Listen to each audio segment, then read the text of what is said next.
Selamat malam. Kami dari mata kuliah Expert System akan membawakan presentasi prediksi harga saham menggunakan logika frasi dan forward chaining. Next.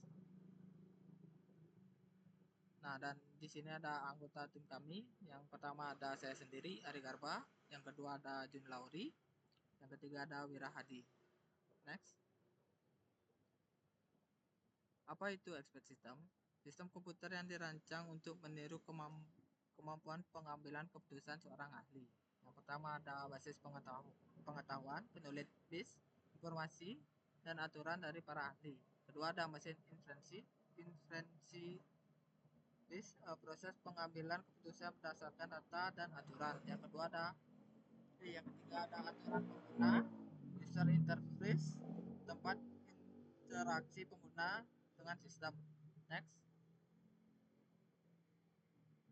Ada forward chaining, metode inferensi yang dimulai dari data atau fakta yang diketahui menuju kesimpulan. Yang pertama ada pengguna memasukkan data awal. Kedua ada mesin inferensi mencocokkan data dengan aturan dalam basis pengetahuan.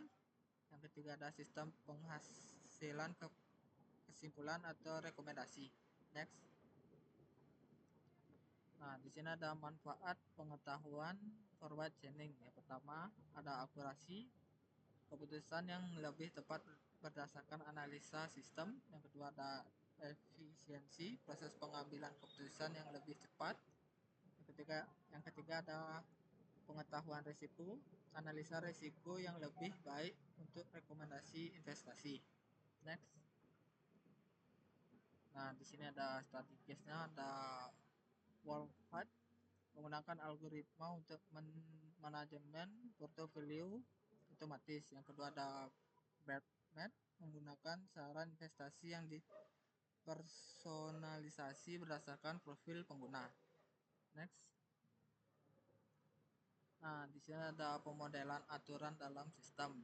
Nah, contoh aturan yang pertama ada if profil risiko sama dengan tinggi dan jangka waktu sama dengan panjang dan rekomendasi sama dengan saham cryptocurrency.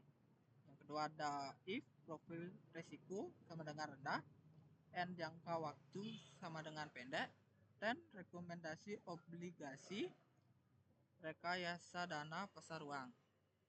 Dan slide selanjutnya akan dilanjutkan oleh Jim Lowry.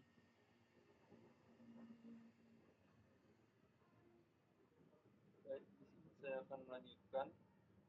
Nah, pada study case kali ini kami menggunakan dataset dari S&P 500, di mana di sini tertera beberapa data yang dimana diambil dari variabel date, open, high, low, close, volume, dividend, dan stock split.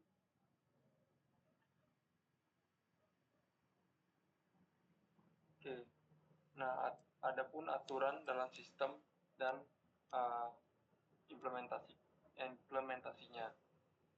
Nah, di sini ada rule yang telah kami buat. Ada kelas stock expert system, terus ada pengkondisian, ada close price up 3 days, terus result predict price up. Selanjutnya kondisi kedua volume up, result predict price up. Nah, untuk aturan ketiga ada close price down 3 days, result predict price down. Nah, ini adalah knowledge acquisition-nya, yang dimana ada 4 variabel yang mempengaruhi harga pasar saham. Ada low, medium, ada tingkatan low, medium, dan high. Nah, untuk variabel yang mempengaruhi pasar saham ada moving average, RSI, stock price, market sentiment. Nah, di sini juga kami buat 4 dengan kondisi dan action yang telah tertera di sini. If moving average is high and RSI is low, terus actionnya, then stock price will likely increase. Nah, begitu pun yang nomor 2. Nah, ini adalah hasil akhir dari program sistem pakar yang telah kami buat menggunakan metode fuzzy dan forward chaining yang telah diimplementasikan menggunakan bahasa Python.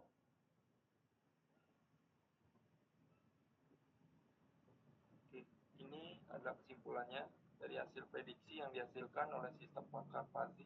Tidak hanya akurat, tapi juga dapat diandalkan. Hal ini karena sistem ini mampu beradaptasi dengan perubahan kondisi pasar secara real time, sehingga prediksi yang dihasilkan selalu relevan dengan situasi terkini.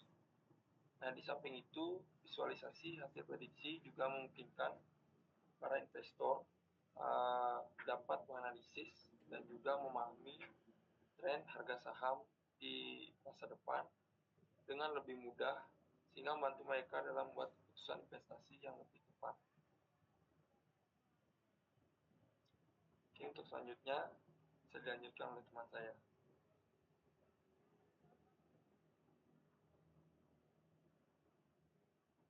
Oke, baik. Di sini saya akan mendemonstrasikan gimana sih cara kerjanya dan bagaimana sistem yang sudah kami buat. Oke. Saya akan share screen dulu, coba sebentar ya.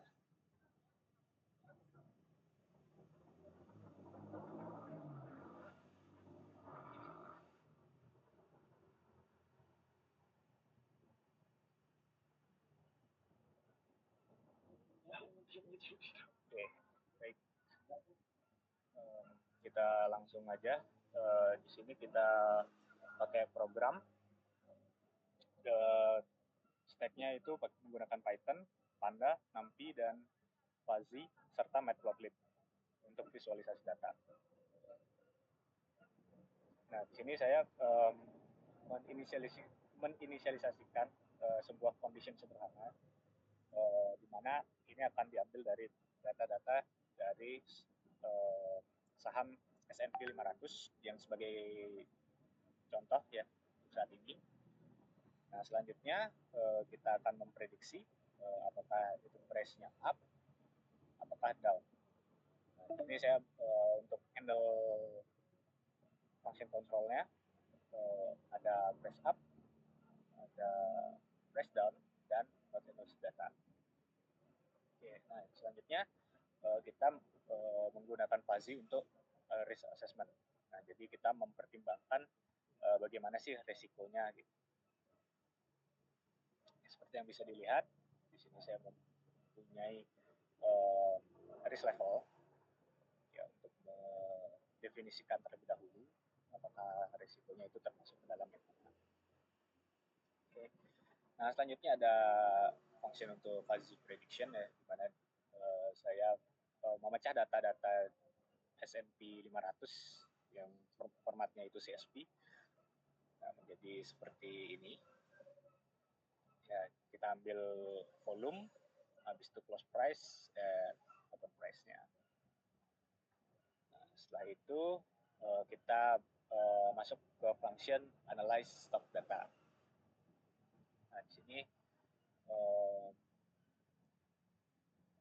kita buatkan sebuah data array untuk mengindikasi sebuah closing price, apakah dia naik atau turun 3 hari berturut-turut.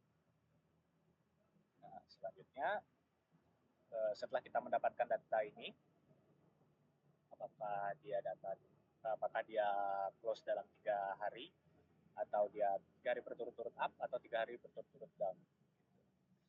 Nah, setelah kita mendapatkan data dari fuzzy risk assessment ini, itu ada dia akan mereturn data prediction dan risk.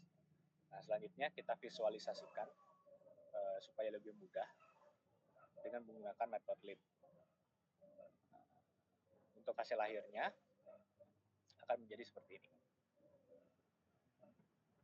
Mana di sini ada keterangannya untuk actual price, ada prediction price, ada high risk, medium, dan low risk.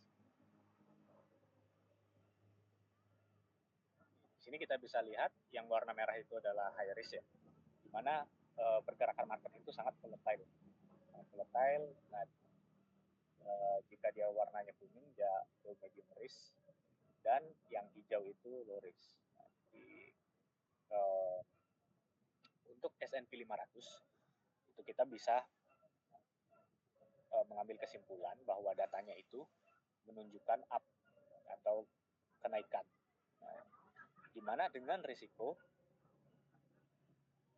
high risk, mendominasi high risk. Seperti itu untuk pengolahan data dan hasilnya. Nah, jadi ini tidak hanya untuk S&P 500 saja, ini bisa untuk semua jenis saham, cryptocurrency, itu bisa kita gunakan ini. Selanjutnya kita bisa memanajemen risiko kita masing-masing. Gitu. Apakah kita mau yang low risk, apakah kita yang mau main high risk, dan apakah kita mau yang medium risk. Di sini tugas dari programnya itu adalah untuk memprediksi apakah dia akan high risk atau low risk, serta prediksinya itu bakal mengalami kenaikan atau penurunan, seperti itu. Oke, saya balikan ke Ari Garba. Baik, terima kasih. Mungkin sekian dari presentasi dari kelompok kami. Selamat malam dan terima kasih.